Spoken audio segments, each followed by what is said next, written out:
43 degrés, mais c'est au soleil. 35 degrés, c'est un peu à l'ombre, il fait assez chaud.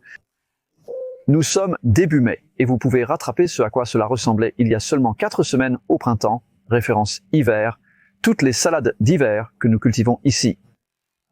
L'été commence, voici donc une petite mise à jour. Vous pouvez encore planter, en voici quelques idées. Et aussi garder des graines, ce sont des plants de moutarde que nous avons arrêté de cueillir il y a 3 semaines et que nous laissons maintenant monter. Une moutarde rouge et une verte se pollinisent mutuellement, peut-être pour créer une variété locale croisée. Des oignons et d'autres légumes, tout cela est pour les graines. Je trouve que la conservation des graines ici est une bonne option, car c'est sec où vous pouvez arrêter d'arroser lorsque vous voulez sauver la graine. Cela parce que vous voyez beaucoup mieux la qualité.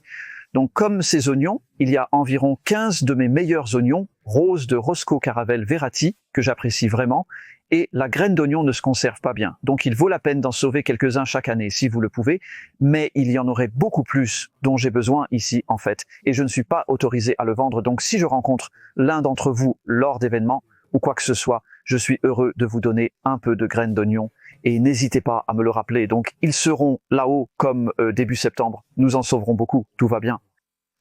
Et vous pouvez voir comment ils sèment en quelque sorte à l'envers. Donc chaque oignon fait plusieurs tiges, c'est assez intriguant. Et les épinards et les oignons ont besoin de se croiser pour avoir un bon pool génétique. Faites pousser une touffe pour y parvenir. J'aurais aimé avoir plus d'épinards, mais je n'avais pas assez de plantes. J'en ai environ 8 ou 10 là. Pour la laitue, une seule plante suffit pour les graines. De nombreuses variétés existent et elles ne se croisent pas entre elles. De même pour le rouge de Grenoble, rouge grenobloise, donc pour moi c'est la meilleure variété pour l'hiver. J'en ai 2 juste parce que ça fera beaucoup de graines et ce sera quelque part au début d'août.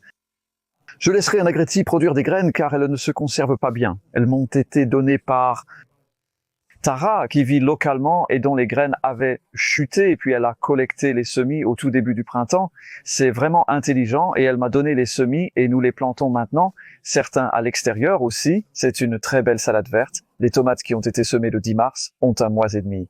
Seulement je ne les ai pas encore attachées car il pourrait faire froid dans quelques nuits et pendant 2 ou 3 nuits. Mais nous pouvons les couvrir lorsque les cordes sont abaissées en déposant simplement une polaire par-dessus pour les protéger pendant la nuit froide. Puis l'enlever une fois les nuits froides passées. Peut-être les seins de glace, nous verrons, et ensuite vous pouvez les ficeler comme ça, les cordes sont enterrées dans le sol, prêtes pour ça, et aucune fouille, nous avons paillé le sol avec du fumier de cheval dans ce cas, ou de l'autre côté, c'est du compost fait maison. Donc le compost, c'est ce que je veux dire.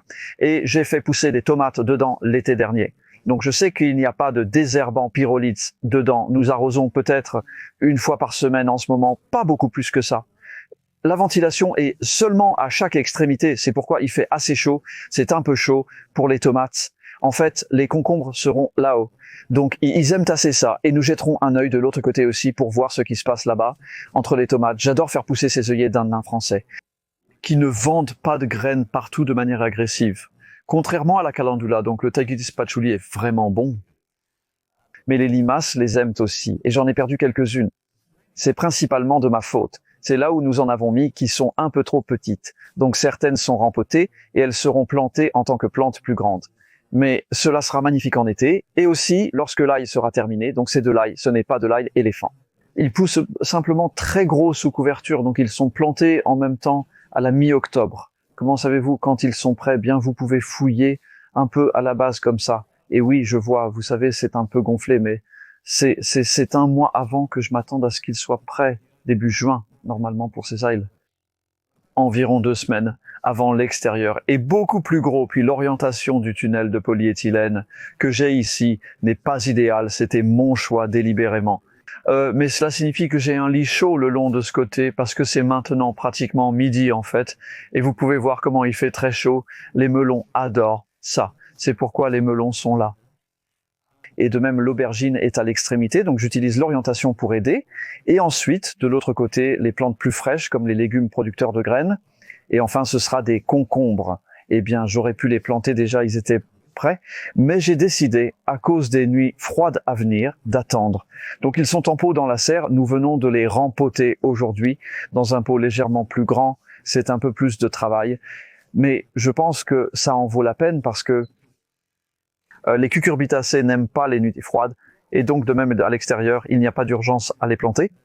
Vous pouvez, si vous le souhaitez, mais vous devrez probablement les couvrir lors des nuits froides dans ce type de climat.